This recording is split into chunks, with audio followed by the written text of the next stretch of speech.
বৰ্তমান দুপৰীয়া 1টা বাজিছে আৰু এয়া অফিচৰ সময় হয়, লাঞ্চৰ সময়। মই অকণমান বহি লৈছোঁ, তাৰপাছত লাঞ্চ কৰিম। আৰু আজি মই টিফিন অনা নাই, সেইকাৰণে কেণ্টিনতে খালোঁগৈ।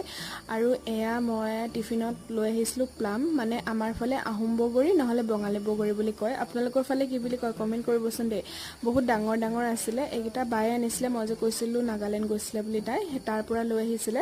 আৰু আজি মই তাকেই টিফিনত লৈ আহিছিলোঁ খাম বুলি। অকণমান নিমখ সৰহকৈ দি খাই ভাল লাগে নহয় জানো, সেইকাৰণে মই তেনেকৈ লৈ আহিছিলোঁ। আৰু খাই যে সঁচাকৈ বিৰাট বেছি ভাল লাগিলে।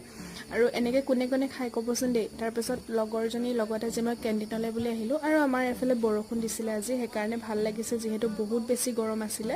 আৰু মই এয়া পৰঠা খাই ল'লোঁ। তাৰপাছত ঘৰত আহি একাপ চাহটো লাগিবই নহয় জানো। আৰু এনেকৈ বিস্কুট চাহত তিয়াই খাই কোনে কোনে খাই ভাল পায় ক'বচোন। মই যে এনেকৈ খাওঁৱেই। আৰু তেতিয়াহ'লে বাৰু ঠিক আছে, আজিলৈ আহিছোঁ, বাই।